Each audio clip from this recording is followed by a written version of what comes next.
Okay.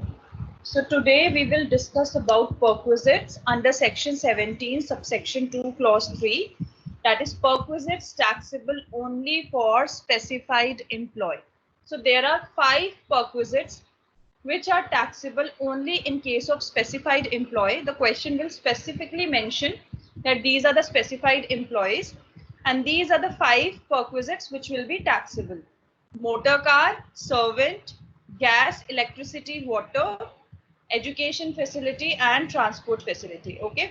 और specified employee word नहीं लिखा हुआ है, तो there are certain criterias on which the students can decide whether the employee is a specified employee or not. So these are the conditions. So first is employee is also a director of the organization during the previous year. So जिस साल का आप निकाल रहे हो उस साल you have to check whether the employee is also a director of that particular company. If yes, then that employee is a specified employee. The next is the employee is also a shareholder and is holding 20% or more of equity shares during the previous year. So in case the employee is also a shareholder with 20% or more shareholding during the previous year, then he is a specified employee.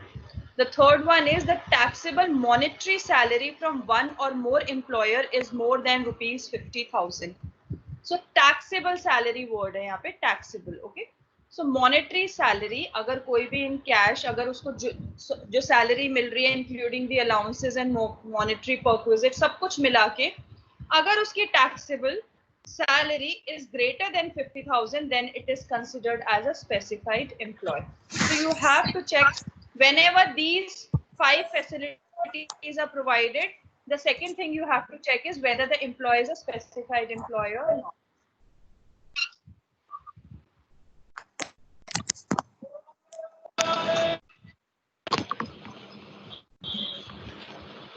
क्या problem आ रही है? किसका mic open है? Karishma please mute yourself.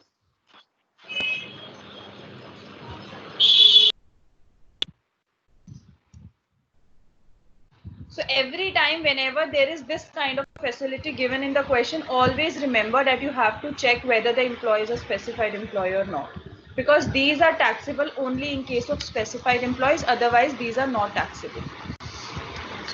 So first is motor car rule, which is given under rule 3(2). So the word motor signifies those vehicles which are registered under the Motor Vehicles Act. Okay? If employer has provided two-wheeler to his employee, then taxable value will be rupees 900 per month, irrespective of the expenditure done by the employer. So अगर employer अगर उसको two wheeler दे रहा है तो उसका चाहे कुछ भी अमाउंट हो, कितना भी उसका खर्चा हो जो employer को bear करना पड़ रहा है, but the taxable value, that is the perquisite value in case of the employee, will be fixed, that is rupees 900 per month. चाहे कितना भी खर्चा करे, doesn't matter, it will always be rupees 900 per month, that is 900 into 12 करके आप amount लिख दोगे. Third is if employer has provided pick and drop facility either in a car or in a bus to his employee, then it is exempted from tax. So अगर खाली employer pick and drop facility दे रहा है, जैसे for example वो metro station से pick करके अपने office तक लेकर आ रहा है, या कोई भी kind of pick and drop facility दे रहा है अपने एम्प्लॉइज को, तो उसका पैसा is not chargeable to tax. उसकी कोई परक्विजिट वैल्यू नहीं निकालोगे आप लोग. It will always be exempt from tax.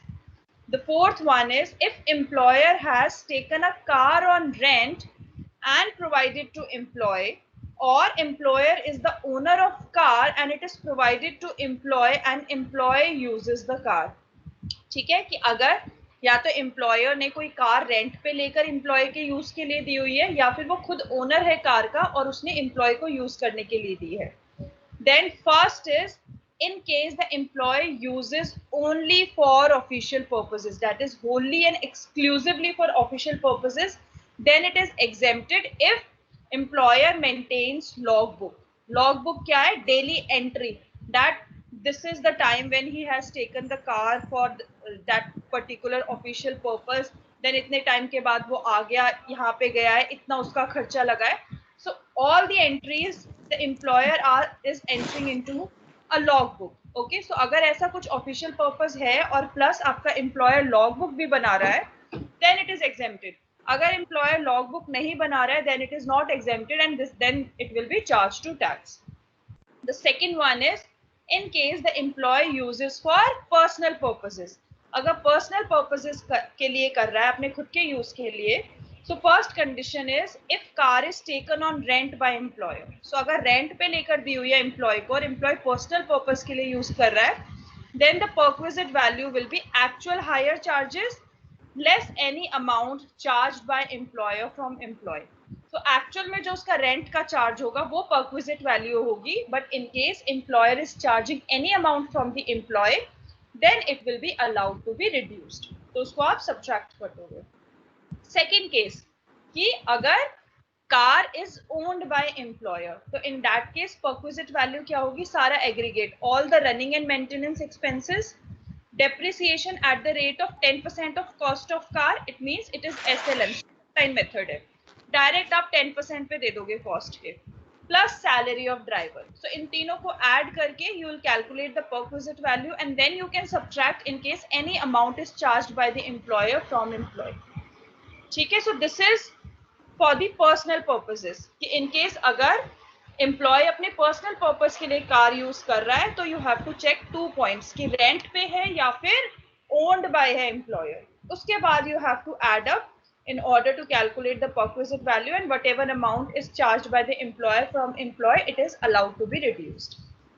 Third आपका केस आता है employee uses car partly for official purposes and partly for personal purposes, and this is very important from the examination point of view. कि अगर partly personal होता है, partly official होता है, तो वो यूजुअली आपके क्वेश्चन में बहुत ज्यादा आता है, तो हमेशा इसका ट्रीटमेंट बहुत अच्छे से याद रखना.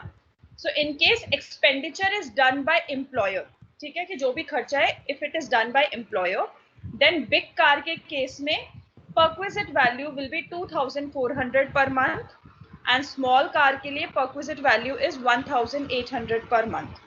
And in case expenditure is done by employee, then for big car perquisite value is 900 per month, small car perquisite value is 600 per month.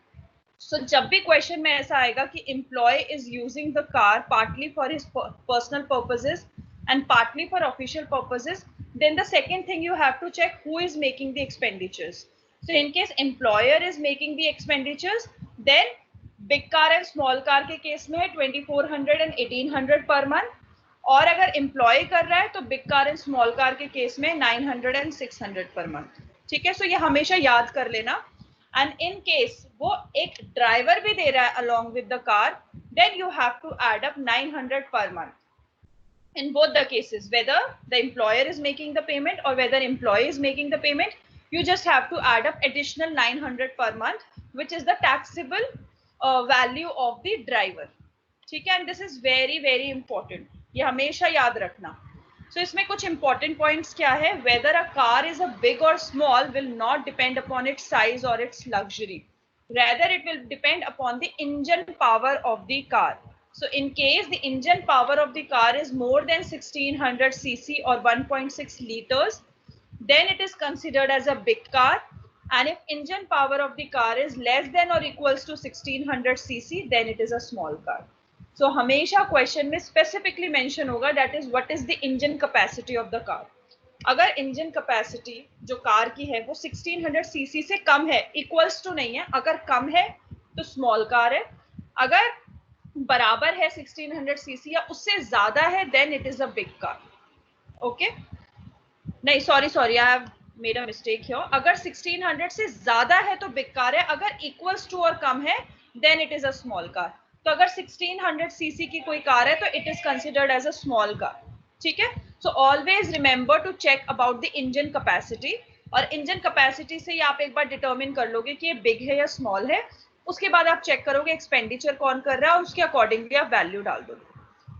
Other important point to note here is if employer charges any amount from employee for the use of the car, then such amount is not allowed to be reduced. अभी तक हम ये कर रहे थे कि जो भी employer charge कर रहा था employee से, that we will be deducting from the perquisite value. But in this particular case, we cannot deduct because these values are fixed values and they are fixed by the parliament and they cannot be further increased or decreased. So these are the fixed values.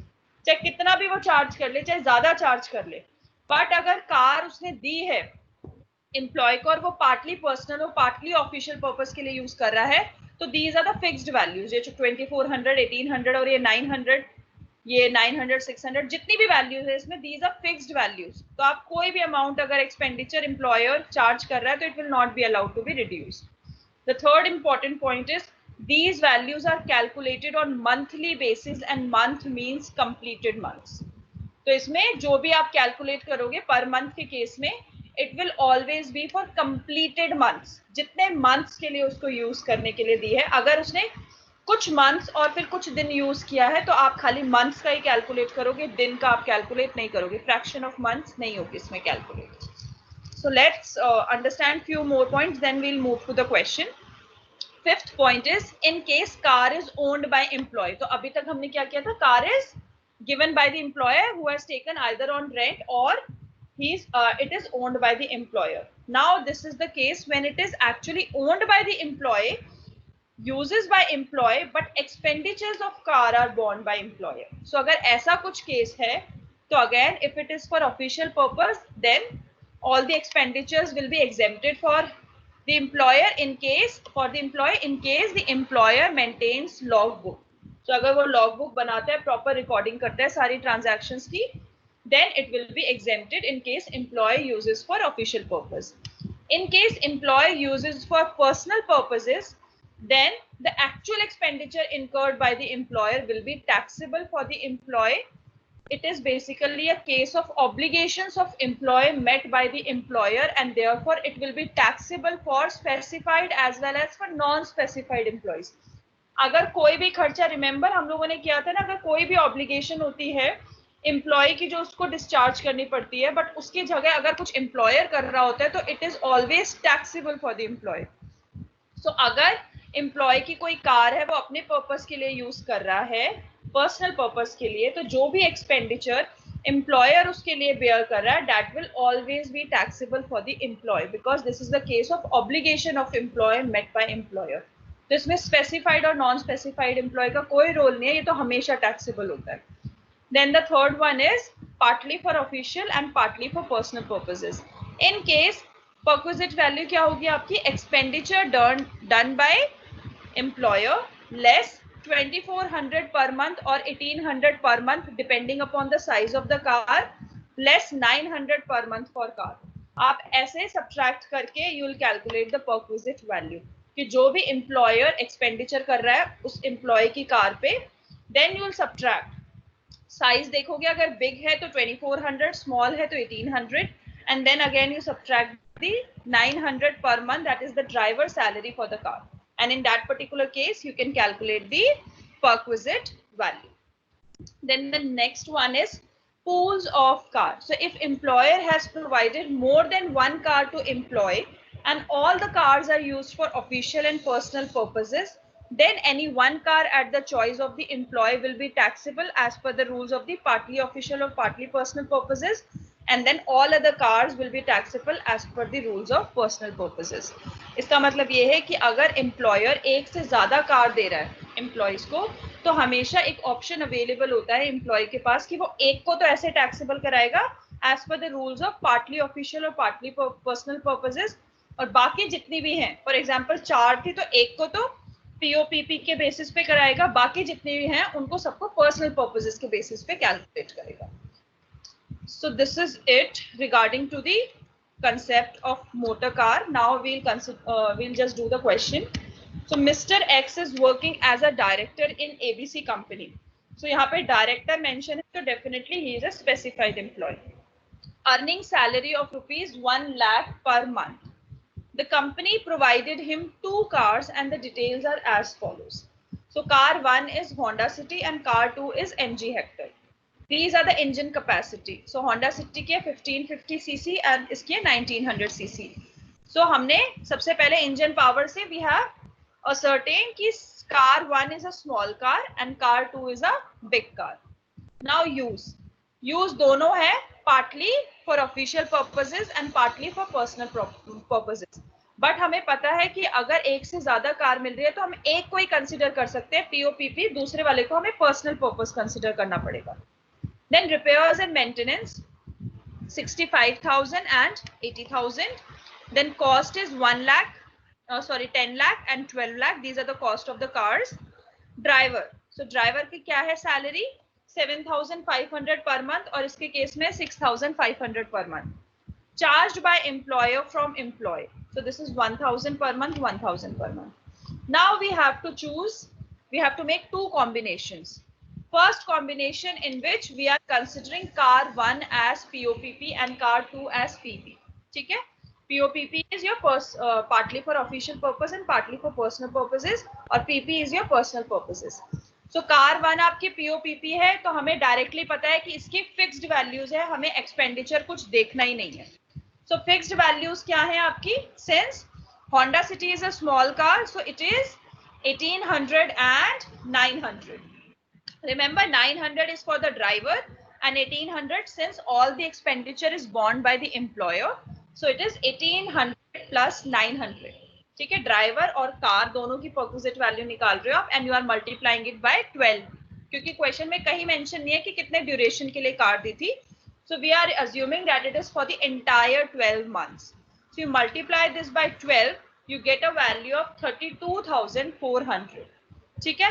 In this particular case, the amount which is charged by the employer is not allowed to be reduced. ठीक है? इस case में मैंने पहले ही बता दिया था, जो भी एम्प्लॉयर अगर चार्ज करेगा तो वो अलाउ नहीं है, because these values are fixed values. So car 1 done हो गया. Now car 2 is for personal purposes. Personal purposes का क्या फॉर्मूला था? Aggregate of your repairs and maintenance expenses, 10% depreciation and the salary of driver.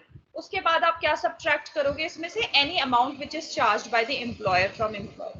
तो car 2 के case में आपका repair and maintenance cost है 80,000, कॉस्ट है आपकी 12 लाख. सो 10% of 12 lakh is 1,20,000. So this is the depreciation. Driver, so driver की salary क्या होगी? 6,500 इंटू 12. सो आप इन तीनों को एग्रीगेट करोगे, इसका सम जब आप निकाल लोगे, जब उसके बाद आप charge from by employer from employee, that is 1,000 per month. So 1,000 into 12, 12,000 will be allowed to be reduce. ठीक है? सो ऐसे आप सब्ट्रैक्ट कर दोगे, then you will get this perquisite value, that is 2,66,000. now you will add them, दोनों को, car 1 और car 2 की perquisite values को you will add them, then you get this value 2,98,400. ठीक है? now I am giving you 3 minutes of time. You have to make the calculations for combination 2, in which car 1 is your personal purposes and car 2 is partly for official and partly for personal purposes. दूसरा combination बनाओ. Excuse me ma'am. हाँ बेटा. Ma'am ये आप एक बारी point number 4 के वो पर्सनल पर्पसेस में जो उसका बाइफर्केशन है रेंटेड कार और ओन्ड कार का, वो वाला एक बारी बता दो क्या ma'am? Fourth point, this one. हाँ फोर्थ पॉइंट. नहीं मैम, इसके पीछे वाला, ये वाला मैम, ये वाला. हाँ है ना? इसमें अगर कोई भी एम्प्लॉयर ने कार दी है एम्प्लॉय को, जो या तो वो खुद ओन करता है या फिर उसने रेंट पे दी है. ठीक है? कैसे भी हो, मतलब उसकी एम्प्लॉयर की कार है, जैसे उसने चाहे रेंट पे लेकर दी हो एम्प्लॉय को, या फिर खुद वो उसकी कार हो और उसने एम्प्लॉय को दी हो. उस केस में आपको 3 चीजें चेक करनी है. उसका यूज क्या है, एम्प्लॉय किस पर्पस के लिए वो यूज कर रहा है. सो अगर वो ऑफिशियल पर्पस के लिए यूज कर रहा है और आपका एम्प्लॉयर प्रॉपर एंट्रीज भी कर रहा है, लॉग बुक भी बना रहा है, देन इट इज एग्जेम्प्टेड. क्योंकि ये थोड़ा अंडरस्टैंडेबल है कि अगर आप ऑफिशियल पर्पसेस के लिए कर रहे हो तो हम एग्जेम्पशन दे रहे हैं. बट वो कह रहा है अगर पर्सनल पर्पसेस है, मतलब कोई ऑफिशियल पर्पस नहीं है, बस आपके एम्प्लॉयर ने ऐसी आपको एक फैसिलिटी दी हुई है कार की कि अपनी फैमिली के साथ अपना खुद टाइम स्पेंड करो, खुद अपने काम करो, मतलब एंटायरली फॉर पर्सनल पर्पसेस, तब आपको कैसे कैलकुलेट करना है कि अगर रेंट पे दी हुई है तो डायरेक्ट हायर, आपके जो हायर चार्जेस है, दैट इज आपके जो रेंट चार्जेस है, वो आपकी परक्विजिट वैल्यू हो जाएगी. ठीक है? क्योंकि जो भी एम्प्लॉयर आपके बिहाफ पे जो भी रेंट दे रहा है, क्योंकि कार रेंट पे ली हुई है, तो जो भी हायर चार्जेस दे रहा है वो एक्चुअल में आपकी फैसिलिटी के लिए दे रहा है, तो it should be chargeable to tax. तो परक्विजिट वैल्यू होगी आपकी actual higher charges. But law कहता है कि इन केस अगर कोई अमाउंट एम्प्लॉयर एम्प्लॉय से ले रहा है इसी कार के लिए, तो that will be allowed to be reduce. तो जो भी हायर चार्जेस होंगे उसको निकाल के आप सब्ट्रैक्ट कर देना any amount charged by employer from employee, you will get a perquisite value. ठीक है। अगर in case it is owned by employer, so अगर एम्प्लॉयर ने ओन कर रखे हैं तो कोई रेंट चार्जेस तो होंगे नहीं, तो उसके क्या किस टाइप के चार्जेस होंगे, उसकी रिपेयर के, उसके मेंटेनेंस के, प्लस डेप्रिसिएशन जो हर साल लगेगा कार पे, प्लस जो इन केस वो ड्राइवर फैसिलिटी भी दे रहा है तो सैलरी ऑफ ड्राइवर, क्योंकि सारा एम्प्लॉयर की खुद की कार है और ये एम्प्लॉयर के सारे खर्चे हैं, तो जो भी उसके खर्चे हैं that is indirectly going to benefit the employee, right? So we'll just add all these up, whatever the expenditures the employer is making on behalf of employee. So ये हम तीनों ऐड करके हम एग्रीगेट वैल्यू निकाल लेंगे। इसके बाद law कहता है कि अगर कोई चार्ज कर रहा है employer from the employer, then this is allowed to be reduce. तो आप लेस करके जो भी चार्ज कर रहा है वो रिड्यूस करा दोगे। अब थर्ड पॉइंट आता है कि पार्टली ऑफिशियल है और पार्टली पर्सनल है। ठीक है, कि ऑफिशियल का भी काम कर रहा है, पर्सनल भी काम कर रहा है।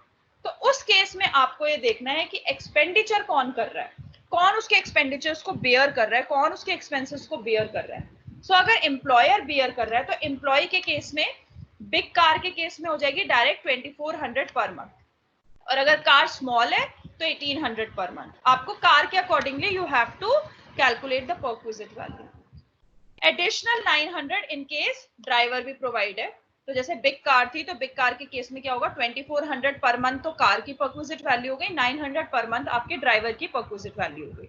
ठीक है। बट इन केस सारा खर्चा एम्प्लॉय बेयर कर रहा है, all the expenditures are done by employee, then उस केस में आपकी परक्विजिट वैल्यूज कम है। बिग कार के केस में 900 पर मंथ है, स्मॉल कार के केस में 600 पर मंथ है। And again you have to add up 900 per month in case driver भी प्रोवाइडेड है। ये दोनों के केस में, ये जो एरो लगा है इसका यही मतलब है कि दोनों के केस में it is applicable 900। And in this particular case, any expenditures charged by the employer from employee will not be allowed to be reduced.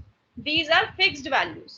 तो क्वेश्चन कितना भी कंफ्यूजिंग आ जाए जिसमें वो स्पेसिफिकली बोले कि इतना खर्चा लगा है, इतना डेप्रिसिएशन है, ये है, you always have to ignore all such information because these values are fixed values. Question में लिखा है अगर ये पीओपीपी है तो फिर कुछ देखना ही नहीं है, डायरेक्टली ये फिक्स्ड वैल्यूज लगा देनी है। ये देखना है बस कि कार का साइज क्या है और ड्राइवर मिल रहा है नहीं मिल रहा है, बस। जैसे ये पता चल गया उसके बाद जितने भी इंफॉर्मेशन है इस कार से regarding this is irrelevant for you. ठीक है, क्लियर है बेटा? और कोई डाउट है? क्लियर है। Point number 4 clear? Yes ma'am. Now do combination 2। Car 1 है आपकी पीपी, कार 2 है आपकी पीओपीपी। किसी ने किया ये सॉल्व? 2,43,000 and 39,600। गोविंद मैं आज ही शेयर कर दूंगी पीपीटी बेटा, आज सिलेबस कंप्लीट कराना है आपका। इशिका सिलेबस होगा आपका अभी तक जो हमने कंप्लीट कर लिया है, salary, house property, residential status and all the concepts, सारा सिलेबस है आपका। सॉल्व करो जल्दी इसे।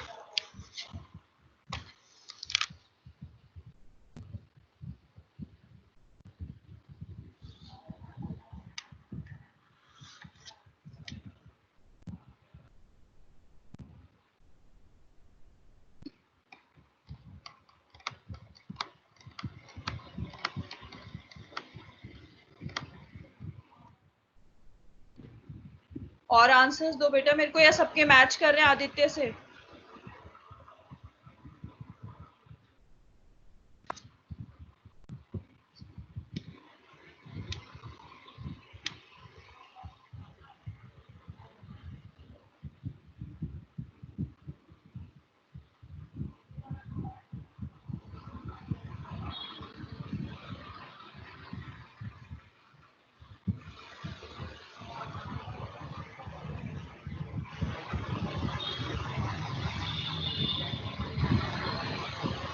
मैम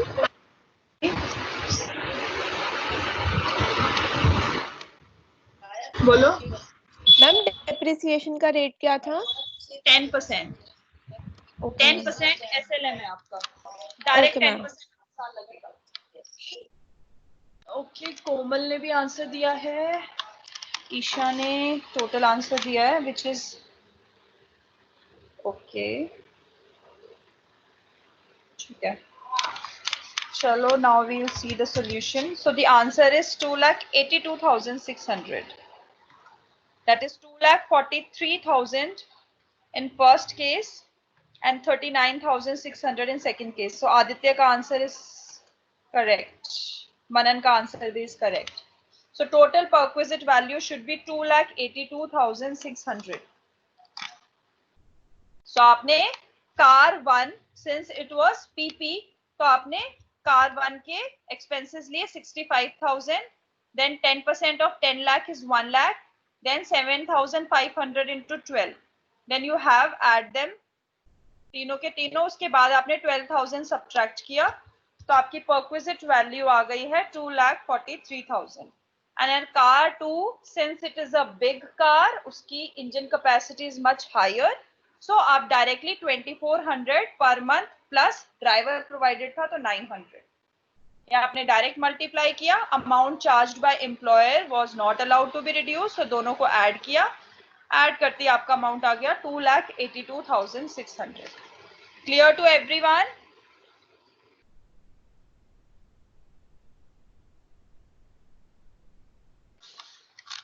सो अब बाकी क्वेश्चंस आप लोग अपनी बुक से कर सकते हो, but this is the concept of motor car.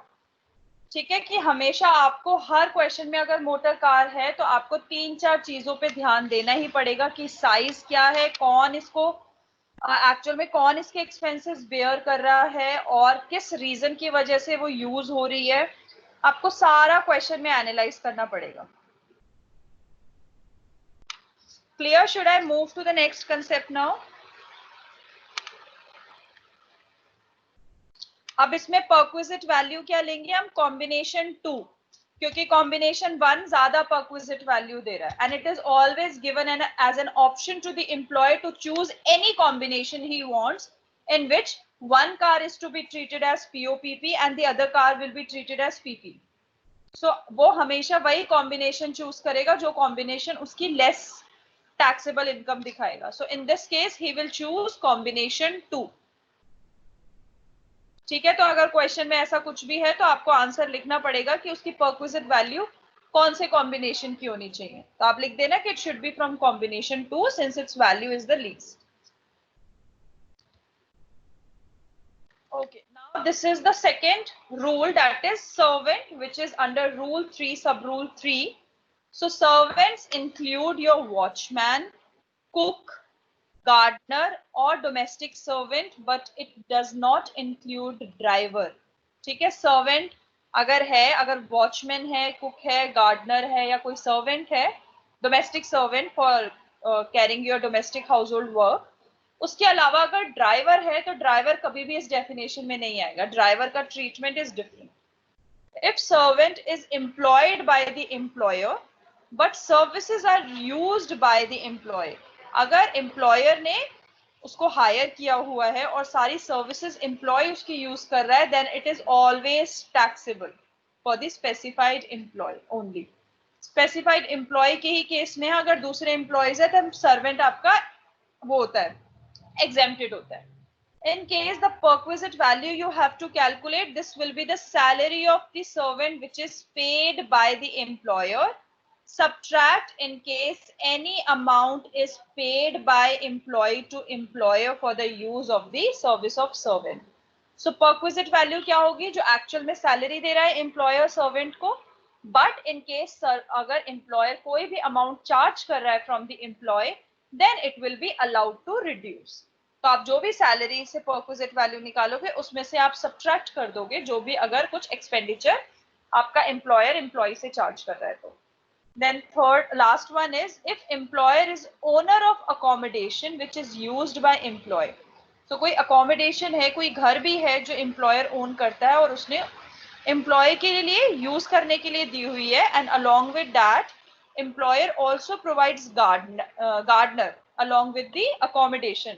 ठीक है, then facility of gardener will not be taxable for the specified employee. So this is one specific point attached to this rule is that accommodation के साथ अगर कोई gardener दे रहा है, then the facility of gardener will be exempted. So अभी हमेशा ध्यान रखना, जितने भी मैं रूल्स कर रही हूँ, अगर कहीं पे स्पेसिफाइड वर्ड मेंशन नहीं है एम्प्लॉय के आगे, तो हमेशा अज्यूम कर लेना it is only for the specified employees. And usually आपके सारे एम्प्लॉय स्पेसिफाइड ही हो जाते हैं, क्योंकि 50,000 सैलरी से आजकल ज्यादा ही सबकी सैलरी होती है। बहुत रेयर केसेस होते हैं जिसमें आपकी taxable salary is less than 50,000, क्योंकि इतना तो रेट ही नहीं है। सो हमेशा यूजुअली क्वेश्चन में सारे एम्प्लॉयज आपके स्पेसिफाइड एम्प्लॉयज ही होंगे। एक बार आप लोग हमेशा उसकी मॉनेटरी सैलरी चेक कर लेना। तो जब भी अगर सर्वेंट का रूल आएगा, तो सर्वेंट के रूल में आपकी परक्विजिट वैल्यू क्या होगी? सैलरी ऑफ द सर्वेंट, ठीक है। लेकिन इन केस आपके क्वेश्चन में ये भी गिवन है कि उसने कोई फ्लैट भी दिया हुआ है, कोई घर भी दिया हुआ है, अलॉन्ग विद दैट उसने एक गार्डनर भी दिया हुआ है, और गार्डनर की सैलरी भी एम्प्लॉयर बियर करता है, तो उस केस में आप गार्डनर की सैलरी को एग्जेम्प्ट कर देना, खाली अकोमोडेशन की परक्विजिट वैल्यू निकालना, ठीक है। खाली अकोमोडेशन की निकालेंगे हम, उस केस में गार्डनर की नहीं निकालेंगे। सो this is a specific rule, हमेशा ये याद रखना। अकोमोडेशन हम शायद नेक्स्ट क्लास में सीखेंगे। सो नेक्स्ट है आपका rule gas, electricity, water, that is rule 3 सब रूल 4। सो अगर कोई भी गैस का कनेक्शन है या फिर इलेक्ट्रिसिटी या फिर वाटर है which is in the name of employer but it is used by employee, then again it will be taxable for the specified employee, ठीक है। कि अगर कोई गैस कनेक्शन या इलेक्ट्रिसिटी कनेक्शन या वाटर कनेक्शन अगर कुछ एम्प्लॉयर के नेम पे है और उसने अपने एम्प्लॉय को यूज करने के लिए दिया हुआ है, तो वो टैक्सेबल होगा। और परक्विजिट वैल्यू क्या होगी? In case the employer has own sources of gas, electricity, water, then the perquisite value will be equal to units consumed by the employee into the manufacturing cost per unit. So जो भी units वो consume करेगा employee in सब connections की, इससे multiply करोगे manufacturing cost क्या थी पर यूनिट की, अगर एम्प्लॉयर का ये खुद का कनेक्शन है तो। सो अगर ऐसा कोई क्वेश्चन में मेंशन आता है, वैसे it is not very much important, but in case the question specifically asked, then he will provide both the values to you, कि कितनी एम्प्लॉय ने यूनिट्स कंज्यूम करी थी और कितनी मैन्युफैक्चरिंग कॉस्ट पर यूनिट थी, उसको आप मल्टीप्लाई करके आप उसका परक्विजिट वैल्यू निकाल दोगे। Then in case employer is not having sources of electricity, water and gas, then the perquisite value will be the actual expenditure done by the employer.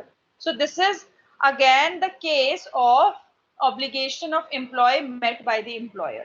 So in case employer कोई वो own भी नहीं करता, उसकी खुद की sources भी नहीं है, employee ने खुद की sources ली हुई हैं, तो उस sources में अगर वो खर्चा आपका employer पे कर रहा है, तो जो भी खर्चा है that will be entirely taxable for the employee, ठीक है। And again in case any amount is paid और recovered by the employer from his employee will be allowed to be reduce.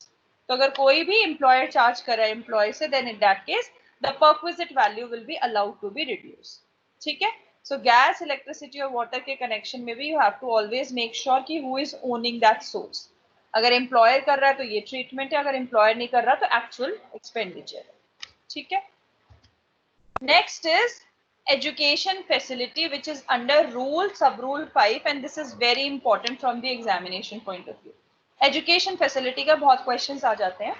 So first is provided to employee. अगर employer अपने employee को कोई भी education facility दे रहा है, then it is fully exempt, ठीक है। अपने खुद के employee को देने के लिए it is fully exempt for the employee and it will not be added in his gross salary. जितना भी दे रहा है it will be entirely exempt. अगर if it is provided to the children of employee, तो उसकी perquisite value क्या होगी? First point, in case the employer is the owner of education facility and provided to children of employee. So अगर वो खुद owner है तो क्या होगी? Fees charged by similar institutes in the similar area less rupees 1,000 per month per child will be exempted irrespective of the number of children. So इसमें कोई आपकी मैक्सिमम लिमिटेशन नहीं है चिल्ड्रन की, चाहे कितने भी बच्चे हों, उनको आप मल्टीप्लाई कर दोगे 1,000 rupees per month. So 1,000 into 12 into number of children, और आप किसमें से सब्ट्रैक्ट करोगे? The fees which is charged bye similar institutes in the similar area, ठीक है। उसमें से आप सब्ट्रैक्ट कर दोगे इन case the employer is also the owner of education facility. जैसे आपके कोई एजुकेशन इंस्टीट्यूट्स हैं, उसमें कोई एम्प्लॉय था और एम्प्लॉयर ने उसके बच्चे को उसी में एडमिशन दिला दिया and he is not charging any amount from the employ, तो उस केस में परक्विजिट वैल्यू क्या हो जाएगी? जो नियर बाय एरियाज में सिमिलर इंस्टीट्यूट्स जो सिमिलर सर्विसेज दे रहे हैं वो जितनी फी चार्ज कर रहे हैं वो आपकी परक्विजिट वैल्यू होगी, बट एग्जेम्प्ट हो जाएगा आपका अमाउंट कितना, 1000 रुपीज पर मंथ पर चाइल्ड, और उसको कैलकुलेट करके आप परक्विजिट वैल्यू निकाल दोगे। The second case, if employer is not the owner of education facility, so अगर वो एजुकेशन फैसिलिटी उसका खुद का नहीं है, किसी और की एजुकेशन इंस्टीट्यूट से उसका बच्चा पढ़ रहा है, तो उस केस में परक्विजिट वैल्यू क्या होगी, actual expenditure which is incurred by the employer. So जो भी खर्चा एम्प्लॉयर बाहर पे कर रहा है, that will be the perquisite value for the employee which will be entirely taxable. Then in case any scholarship is given to children of employee, then it is fully exempt from tax. So अगर employer कोई scholarship दे रहा है उसके बच्चे को, तो scholarship employee के case में exempted है, उसमें वो टैक्स नहीं पे करेगा। ठीक है, तो 3-4 पॉइंट्स हैं एजुकेशन फैसिलिटी के बच्चे के केस में कि कौन उसे ओन करता है, अगर ओन नहीं करता तो क्या क्या खर्चा करता है, एंड स्कॉलरशिप। ठीक है, ओनर वाले में वेरी सिंपल क्वेश्चन स्पेसिफिकली बोलेगा कि वो अपने खुद के इंस्टीट्यूट में उसने उसकी जो चिल्ड्रन है वो एजुकेशन ले रहा है, तो आपकी परक्विजिट वैल्यू आप डायरेक्टली उस क्वेश्चन में लिखा होगा कि नियर बाय एरियाज में इतनी फी चार्ज हो रही है, बट ये 1000 रुपीज वाला क्वेश्चन में नहीं मेंशन होगा, ये आपको खुद से याद करना है कि आपको एग्जेम्पशन 1000 रुपीज पर मंथ की मिल रही है। अगर वो ओनर नहीं है तो क्वेश्चन में लिखा होगा एक्चुअल वो कितना एक्सपेंडिचर बियर कर रहा है, तो that will be the entire perquisite value. और इन केस क्वेश्चन में बोल रहा है कि उसने स्कॉलरशिप दी हुई है उसके बच्चों को, for example 50,000, then it will be entirely exempted. ठीक है, now the third point is provided to any other family member of employee. So ना एम्प्लॉय ना एम्प्लॉय के बच्चे हैं, उसके अलावा अगर किसी भी मेंबर को दी है, तो whatever expenditure is done by the employer on education of family member of the employee will be fully taxable। ठीक है, तो अगर बच्चे के केस में डिफरेंट कंडीशंस है, एम्प्लॉय के केस में हमेशा फुल्ली एग्जेम्प्टेड है, और उनके अलावा अगर किसी फैमिली मेंबर को दे रहा है, then it is always fully taxable. ठीक है, so this is very important rule. Then next comes your transport facility, which is rule 3 sub rule 6. So in case any transport facility provided to employee is by the employer, then it is fully taxable for employee and perquisite value is expenditure done by the employer. So अगर कोई भी transport facility दे रहा है employer employee को, then it is always fully taxable. और किस type की facilities होती हैं, जैसे आपके स्मार्ट मेट्रो कार्ड्स दे दिए, डीटीसी के बस पास दे दिए, any kind of facilities which are given to the employee in order to make their travel smoother. तो अगर ऐसा कोई भी केस है, then it is fully taxable for the employee. जैसे आपके अगर, लेकिन एक इंपॉर्टेंट पॉइंट है कि अगर आपका एम्प्लॉयर इज इंडियन रेलवेज या फिर एयरलाइन कंपनीज, और अगर वो कोई फ्री पास दे रहे हैं अपने एम्प्लॉयज को, then it will be fully exempt from tax. ठीक है, तो क्वेश्चन में हमेशा पढ़ना कि एक्स किसके अंडर है, एम्प्लॉयर कौन है। अगर एम्प्लॉयर इंडियन रेलवेज या एयरलाइंस कंपनी नहीं है, तो जो भी ट्रांसपोर्ट फैसिलिटी है, this will be entirely taxable. और आपकी उसकी वैल्यू क्या होगी, perquisite value, this will be the actual expenditures which are borne by the employer. But in case it is given by Indian Railways to its employees या airline companies to its employees, then it is fully exempted from tax. ठीक है, so these are the 3 points which are attached to this transport facility. Then next comes your rent-free accommodation or accommodation at concessional rents. मैं इसका concept अभी start करा दूं, question बाद में कर लेंगे। अभी किसी को कोई डाउट है पुराने से तो पूछ लो मेरे से, क्योंकि इनके एज सच कोई स्पेसिफिक मेरे पास अभी क्वेश्चंस नहीं है। अभी हम एक बड़ा क्वेश्चन करेंगे, उसमें आपके सारे रिवाइज हो जाएंगे। So any doubts to anyone so far, और should I just discuss the concept part of rent free accommodation in this class, और next class में हम questions कर लेंगे। Any doubts? ये टू बच हो रहा है अभी के लिए।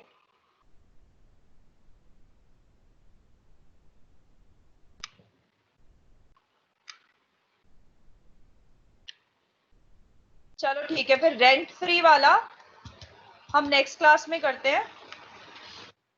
और एक क्वेश्चन है मेरे पास, वो अच्छा क्वेश्चन है जिसमें सब कुछ कवर हो रहा है, वो क्वेश्चन करेंगे, और एक दो चीजें और रहती हैं। सो अभी हमारे पास टाइम है, तो हम एक लास्ट पॉइंट है, रेंट फ्री अकोमोडेशन को छोड़ के हम डिस्कस कर लेते हैं मेडिकल परक्विजिट्स। ठीक है, मेडिकल परक्विजिट्स कर लेते हैं। So it is a provision of section 17 subsection 2, which is also an exceptional case. This is not very relevant from your examination point of view, but आप लोगों को वैसे पता होना चाहिए कि any medical facilities in case it is provided by the employer, then it is fully exempt from tax in case anyone, okay, given जो नीचे 4 conditions है, अगर उनमें से एक भी condition अगर satisfied होती है, तो भले ही वो facility is for the benefit of the employee, but it will still be exempt from tax. वो उसकी परक्विजिट वैल्यू में एड अप नहीं होगी मेडिकल फैसिलिटी. तो कंडीशंस क्या हैं? In case the facility is provided in the hospital which is owned by the employer. So अगर employer का खुद का कोई हॉस्पिटल है और उसमें कोई मेडिकल फैसिलिटी अवेल कर रहा है employee, then it will be entirely exempt from tax. In case medical treatment is provided in government hospital. So अगर कोई भी गवर्नमेंट हॉस्पिटल में कोई मेडिकल ट्रीटमेंट चल रहा है और उसका मेडिकल फैसिलिटी आपका एम्प्लॉयर प्रोवाइड कर रहा है, इन दैट केस मतलब जो भी एक्सपेंडिचर्स थे आपका एम्प्लॉयर बियर कर रहा है, that is also fully exempt. वो उसकी परक्विजिट वैल्यू में एड अप नहीं होगी, क्योंकि ये वही केस है. हमने परक्विजिट की डेफिनेशन में किया था कि all monetary perquisites will always be taxable. चाहे एम्प्लॉयर पैसा दे दे, चाहे रीइंबर्स कर दे, it will always be chargeable as a perquisite in the income under the head salary. But this is an exceptional case, which is the medical perquisites. So अगर कोई medical treatment government hospital में चल रहा है और उसका सारा खर्चा आपका एम्प्लॉयर प्रोवाइड कर रहा है, तो उस केस में भी it is exempted. Then if medical treatment is provided for specified diseases in approved hospitals. Specified diseases आपका IT Act specify करता है, approved hospitals उसने लिस्ट दी हुई है. अगर ऐसा कुछ होता है, then also whatever medical treatment cost the employer is bearing, that will be fully exempted. या फिर if employer has reimbursed any insurance premium paid by the employee for an insurance for his health or the health of any member of his family in a scheme approved by central government or insurance regulatory and development authority. So अगर ऐसा कोई insurance premium जो employ ने पे किया हुआ था अपनी लाइफ इंश्योर करने के लिए या अपनी फैमिली के लिए, और उसका रीइंबर्स कर रहा है employer, but it should be notified that it should be a scheme which is approved by the central government और बाय IRDA. अगर तब है, तो अगर ये चारों में से अगर एक भी कंडीशन सेटिस्फाई होती है, तो आपके medical perquisites will be exempted from tax. Explain है तो आप अपनी बुक से कर सकते हो, बट मैंने आपको जनरल परव्यू दे दिया है कि in which all conditions your medical facility which is provided by the employer, but it will be fully exempted from tax. And the last is, अभी बस RFA रहता है जो हम नेक्स्ट क्लास में करेंगे, but these are other perquisites rule given under rule 3 sub rule 8. That is all other kind of facilities which we have not discussed so far will be fully taxable. Which all other facilities? Expenses on repairs and maintenance of the house of the employee done by the employer. So अगर कोई भी repair and maintenance अगर employee की थी, मतलब you always have to check the transaction that what is the obligation, like is it the obligation of the employee which is being met by the employer. So there are many transactions which the Income Tax Act which cannot basically listed down. तो this rule is a open ended rule कि अगर कोई भी ऐसी value है अगर जो आपको लगता है कि it is in the nature of the perquisite which is actually the obligation of the employee which is met by the employer, then that will be taxable. जैसे अगर कोई घर के repairs and maintenance employee के अगर employer bear करता है, then it will be fully taxable. Similarly, in that case, in case employer is a producer or manufacturer, this is very important. ठीक है, always remember, in case the employer is also a producer or manufacturer of any product and give the product to the employee at a rate less than the market rate, then the benefit is taxable for the employer. So for example, आपका जो employer था, for example आपका वो हो गया DS group हो गया, ठीक है, और वो अपने एम्प्लॉयज को DS ग्रुप के काफी होते हैं, जैसे फॉर एग्जांपल वो पल्स टॉफी उसका एम्प्लॉय खरीदता है, तो अगर वो पल्स टॉफी खरीदता है DS ग्रुप से और उसको वो पैसा कम चार्ज करती है as compared which is there in the market से कम अपने एम्प्लॉय से करती है, तो जो भी वो डिफरेंस है, जो भी वो बेनिफिट है, this is always taxable. So always remember in the question to check कि अगर question में ही employer कुछ produce करता है, manufacture करता है और वो अपने employee को उससे कम rate पे देता है, तो जो भी benefit होगा employee को, that is your taxable perquisite value. Another important point to note here is that any telephone facility, I am talking about the facilities, and you must be remember facility is always related to your perquisite, right? Allowances are different and perquisites are different. So अगर कोई भी telephone facility, newspaper facility, magazine facility, internet facility या mobile facility, अगर उसका खर्चा खुद employer beer कर रहा है या फिर एम्प्लॉय को बाद में रीइंबर्स कर रहा है, then in case of perquisites these are always fully exempt from tax. अगर कोई भी ऐसी फैसिलिटी दे रहा है, टेलीफोन, मैगजीन, न्यूज़पेपर, इंटरनेट या मोबाइल, ऐसी फैसिलिटीज में चाहे वो कितना भी खर्चा बेयर करे, this is always fully exempt from tax. But अगर इसी वर्ड के आगे अलाउंसेस लिखा हुआ है, then it is entirely taxable.